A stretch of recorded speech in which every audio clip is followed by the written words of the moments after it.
জিএমচিএইচৰ চিকিৎসকে কৰিলে জঘন্য ঘটনা। ভৰিৰ অস্ত্ৰোপচাৰত চিকিৎসকে কাটিলে পেট। ভৰি ভাঙিছিল ডক্টৰে কাটিছে ক'ত? এই চাইডে পেটত বিলাক কাটিছে স্যাৰ। আপোনাৰ কেতিয়া গম পালে পেটত কটাটো? এটা তো আমি এতে ঘৰত মানে এতে ৰিজাৰ্ভত বলে চাইছে বলে। চিকিৎসকৰ ভুলৰ বাবে প্ৰাণ হেৰুৱালে 9 বছৰীয়া কিশোৰীয়ে। এতিয়াই হৈছে সেই দুৰ্ভগীয়া কন্যা সন্তানটি, যিয়ে চিকিৎসকৰ ভুলৰ বাবে কৰুণ মৃত্যু সাৱটি ল'ব লগা হ'ল। 9 বছৰীয়া কিশোৰটিৰ ভৰিৰ অস্ত্ৰোপচাৰৰ বাবে যোৱা 14 ফেব্ৰুৱাৰীত ভৰ্তি কৰোৱা হৈছিল গুৱাহাটী চিকিৎসা মহাবিদ্যালয়ত। পাছে চিকিৎসকৰ ভুল চিকিৎসাৰ বাবে 19 ফেব্ৰুৱাৰীত কিশোৰগৰাকীক ভৰ্তি কৰোৱা হয় ICUত। শেষত ICUতে কৰুণ মৃত্যু সাৱটি ল'ব লগা হয় কিশোৰীগৰাকীয়ে। পৰিয়ালৰ অভিযোগ, মৃত্যুৰ পাছত আনকি পৰিয়ালক মৃতদেহ চাবলৈ দিয়া নাছিল জিএমচিএইচৰ কৰ্তৃপক্ষই। পাছে প্লাষ্টিকেৰে মেৰাই দিয়া মৃতদেহটো বাক্সাৰ নিজৰ ঘৰত প্ৰত্যক্ষ কৰি দেখে যে ভৰিৰ সমান্তৰাল কিশোৰীগৰাকীৰ কটা হৈছিল পেট। তাতে নি তাৰমানে ভৰিখান আমাৰ হাতৰ পৰা নিছে মোটামুটি 11টামান বজাত। 11টামান বজাৰ পৰা নি আমাক ৰুমৰ পৰা ওলবা দিছে। আপোনালোকে যাব পাৰে। মই কানি কাপোৰ খুলি দিছোঁ, পেন আছিল এটা, গেঞ্জি আছিল এটা, চলা আছিল এটা, সেইটো খুলি দিছোঁ। দি কিনে মোক ধুনীয়াকৈ মাত কথা দি থাকি ধুনীয়াকৈ গেছি।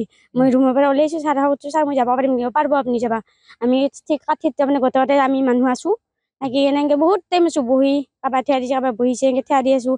থাকি তাৰমানে একদম মানে অত্যাচাৰ তাৰমানে হেৰি হৈ গৈছে। আমি ভাবিলোঁ কিয় ইমান পেচেণ্টটোকে আমাক ইমান হেৰি কৰিছে, বেলেগ পেচেণ্ট তাৰমানে ওলাইছে, আমাৰতো কিয় ওলাইতে নাই। ভৰি ভাঙিছিল ডক্টৰে কাটিছে ক'ত? এই চাইডে পেটত বিলাক কাটিছে স্যাৰ। আপোনাৰ কেতিয়া গম পালে পেটত কটাটো? এটা তো আমি এতে ঘৰত তাৰমানে এতে ৰিজাৰ্ভত বলে চাইছে বলে আমাৰ গাঁৱৰ মানুহ বিলাকে। আমি তাতে চাব আছো, তাতে নেদলাক তাৰমানে চাবা নাংগে, এতে চাবা নাগে, এতে কান্দি হেৰি হৈ আছে, এতিয়াও চাব নালাগে, তাতে চাবি। কিন্তু জয়জবত এতিয়াও চাবা নেদে, কিন্তু মানুহবিলাকে আমাৰ গাঁৱৰ মানুহবিলাকে চাইছে তাৰমানে। আমি তাৰমানে চাবা চান্সে নেদলাক ছাৰ, চাবা চান্সে নেদলাক। আমাক আকৌ কৰিব মাত্ৰ মুখখন মই চাইছো, কিন্তু এটা উৱাত আনিছেগে এনেকৈ উৱাত আনিছে। তেতিয়া আমাৰ মানে সন্দেহ হেৰি হৈছে আৰু মৰা বুলি আমি হেৰি অলপমান হেৰি কৰিছোঁ আৰু সন্দেহ। কিন্তু মায়েকো বাপেকেও নকয় মোক, আৰু এইটো মামেকো নকয়, তাকো সুধিছোঁ মই। পেটত কাটিছে।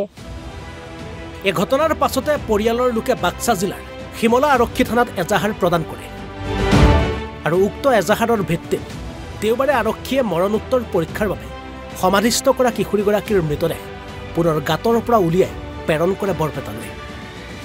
পাব লাগিলে আচলতে ন্যায় পাব লাগে। তেখেতো একদম গৰীব মানুহ, আৰু ছোৱালীটো মৰম লগা আছিল, কিন্তু যদিও খৰা আছিল, নাচ গানৰ প্ৰতিও হেৰি আছিল, অলপ ধাউতি আছিল। আৰু ঘটনাটো ভৰি এখন আগৰ পৰাই তাৰমানে অলপ খৰা হেন টাইপৰ।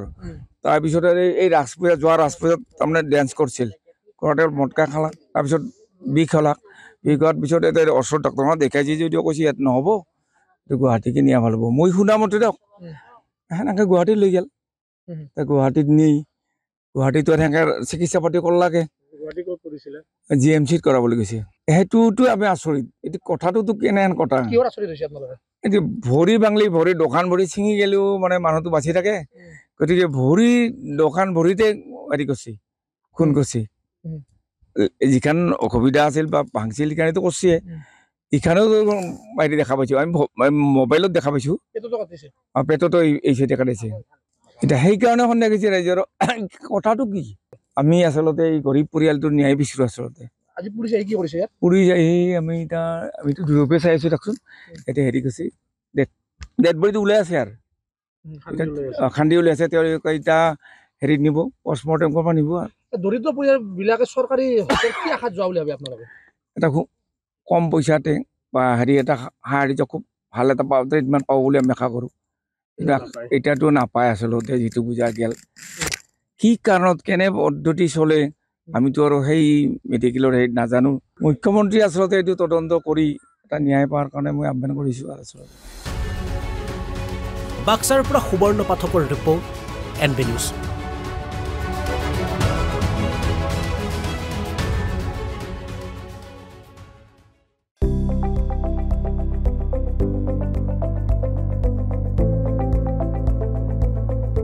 NB নিউজ, সহজ সৰল ভাষাত নৱভাৰতৰ কথা।